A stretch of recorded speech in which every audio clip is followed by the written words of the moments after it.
चांदोबा रामायण 20वा भाग। खर, दूषण, त्रिशीर इत्यादी राक्षसवीर आपल्या 14,000 राक्षसांच्या सैन्यासह रामाच्या प्रतापाग्नीत होरपळून भस्म झाले। त्यावेळी अकंपन नावाचा रावणाचा हेरच प्राणांसह कसाबसा बचावून रावणाच्या दर्शनाला गेला। रावण राजेश्वरा, जनस्थानात राहणारे आपले सर्व राक्षस युद्धात मारले गेले। मी कसाबसा प्राण वाचवून ही वार्ता सांगण्यासाठी आलो आहे, असे अकंपन म्हणाला। हे ऐकताच रावणाचे डोळे लाल झाले आणि तो अग्निहोत्रासारखा प्रज्वलित झाला। कोणाचा काळ आला आहे?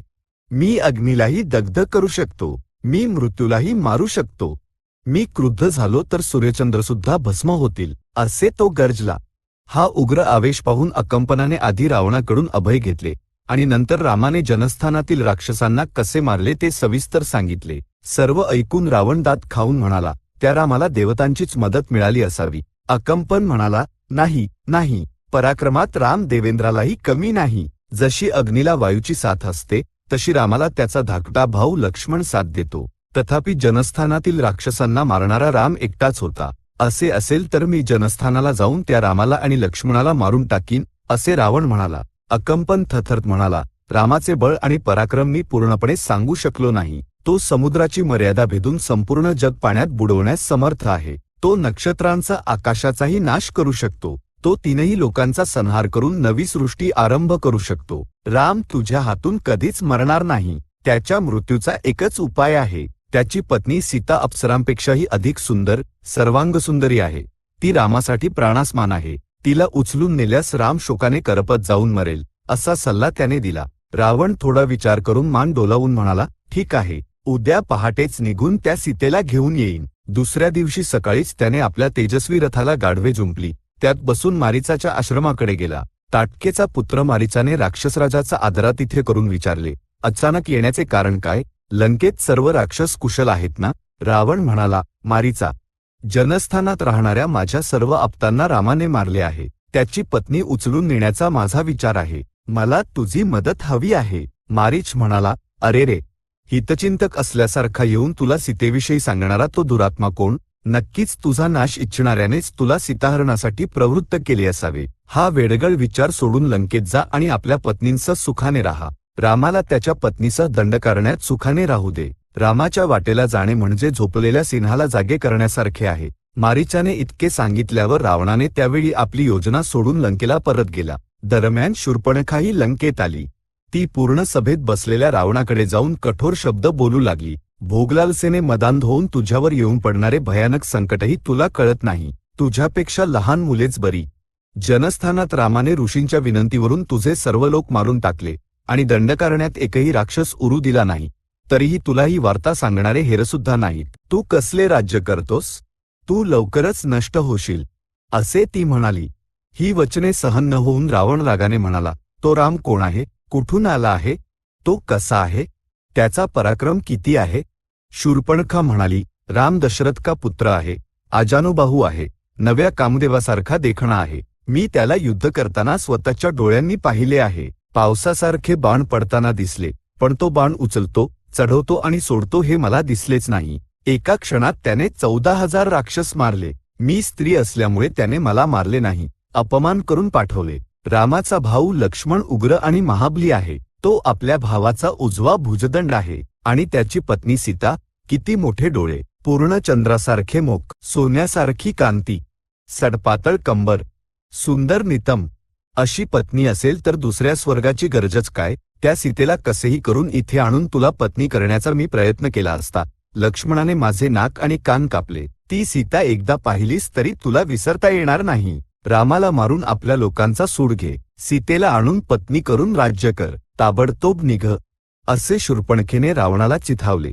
रावणाने सभा विसर्जित केली आणि एकटाच बसून सीताहरणाविषयी सविस्तर विचार केला। पराक्रमाने सीतेला आणण्यापेक्षा चोरीने आणणेच योग्य आहे असे त्याला वाटले, कारण इतके राक्षस आणि राक्षसवीर मारणाऱ्याला पराभूत करून सीतेला आणणे सोपे नव्हते। तथापि रावणाने हा विचार मंदोदरीला किंवा मंत्र्यांना सांगितला नाही, ते अडवतील या भीतीने। रावणाने आपल्या सारथ्यास रथ सिद्ध करण्यास सांगितले। त्यात बसून कामगमन शक्तीने समुद्र पार करून तो मारीचाच्या आश्रमात पोहोचला। मारीचाने त्याचे आतिथ्य केले आणि विचारले, इतक्या लवकर पुन्हा येण्याचे कारण काय? लंकेत सर्व कुशल आहेत ना? रामाला क्षमा नाही। तो दुष्ट आहे, क्रूर आहे, मूर्ख आहे, लुब्ध आहे, त्याने आमच्या राक्षसांचा नाशच केला नाही तर माझ्या बहिणी शूर्पणखेचे नाककानही कापले. मला सीतेचे अपहरण करायचे आहे. मला तुझी मदत हवी आहे. तू पराक्रमी आहेस, युक्तिशील आहेस आणि माया जाणतोस. मला जी मदत हवी आहे ती ऐक. तू चांदीच्या ठिपक्यांनी युक्त सोन्याच्या हरणाचे रूप धारण कर आणि रामाच्या आश्रमात सीतेला दिसेल असे फिर. तुला पकडायला सीता नक्कीच राम व लक्ष्मणांना पाठवेल. त्यावेळी मी सीतेला उचलून नेईन. सीता गेल्यावर राम शोकाने क्षीण होईल. त्या अवस्थेत तो युद्धाला आला तरी मी त्याला सहज पराभूत करीन असे रावण म्हणाला. हे ऐकून मारीचाचा तोंड भीतीने कोरडे पडले. तो हात जोडून म्हणाला, राक्षसराजा, या जगात गोड शब्द बोलणारे पुष्कळ आहेत. आवडत नसले तरी हिताचे शब्द बोलणारे विरळ आहेत आणि बोलले तरी ऐकणारे नसतात. रामाविषयी तुझे सर्व विचार खोटे आहेत. तो दुष्ट नाही, मूर्ख नाही, लुब्ध नाही, क्रूरही नाही. तो कुणाच्या वाटेला गेला नाही. शूर्पणखेने सीतेला छळले तेव्हा तिला अपमान करून पाठवले. खर आणि दूषण त्याच्यावर चालून आले तेव्हा त्याने त्यांना मारले. त्यात काय चूक? माझ्या मिशा देखील न उगवलेल्या वयात 1000 हत्तींचे बळ असलेल्या मला त्याने 1000 योजने दूर समुद्रात फेकून दिले. तरीही अक्कल न येता मी आणखी 2 राक्षसांचं हरणाचे रूप धारण करून हा तर मुनिसारखा आहे, काय करणार असे समजून त्याच्या आश्रमावर चालून गेलो. रामाने 3 बाण चढवले. ते पाहताच मी पळून गेलो. पण माझ्या मागे हरणरूपात आलेले 2 राक्षस मारले गेले. त्या दिवशी मला शहाणपण आले. आता राम मला सिंहस्वप्न झाला आहे. जिथे पाहतो तिथे मला रामच दिसतो. अक्षराने सुरू होणारे शब्द ऐकताच माझे हृदय थरथरते. मी माझ्या मार्गाने तपश्चर्या करीत आहे. तुझा काळ आला असेल आणि तुला रामाशी झुंज द्यायची असेल तर दे. मला मात्र यात ओढू नकोस. तुझ्या भल्यासाठी सांगितलेले ऐकले नाहीस तर तुझा सर्वनाश अटळ आहे असे मारीच म्हणाला. मारीचाचे शब्द रावणाच्या डोक्यात शिरले नाहीत. तो म्हणाला, सर्व देव येऊन सांगितले तरी माझा निश्चय बदलणार नाही. माझा निर्णय चांगला की वाईट हे मी तुला विचारले होते का? न विचारलेले उपदेश का करतोस?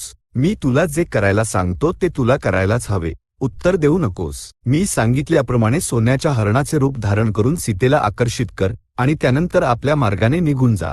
तुला पकडायला राम एकटाच आला तर त्याच्या कंठध्वनीत अरे सीता, लक्ष्मणा असे ओरड. मग लक्ष्मणही तिथून हलतो.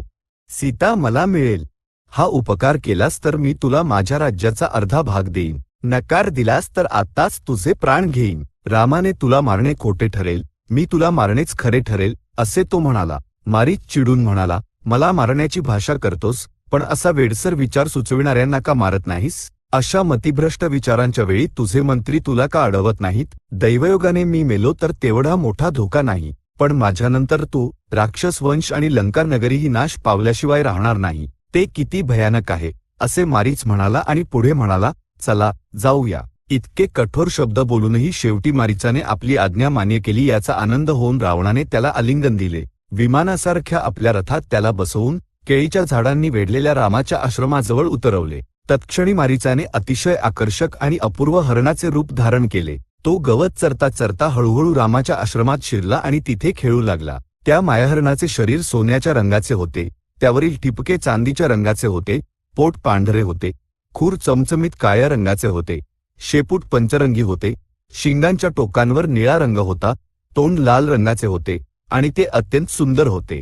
तो काही वेळ चरला, मधूनमधून गवतावर आडवा पडला आणि त्या परिसरात बराच वेळ फिरत राहिला.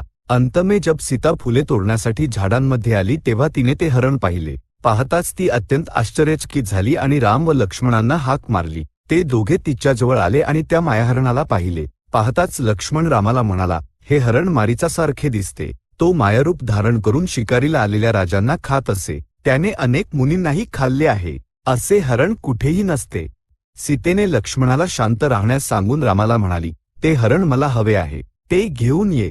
त्याचे सौंदर्य किती सुंदर आहे. ते जिवंत पकडता आले तर आपल्याबरोबर अयोध्येला घेऊन जाऊ. भरत आणि आपल्यातील मातांना ते पाहून फार आनंद होईल. ते जिवंत मिळाले नाही तर मारूनही ते आणले पाहिजे. त्याची कातडी मी ठेवीन असे ती म्हणाली. चांदोबा रामायण 20वा भाग संपन्न. सद्य स्वस्ती.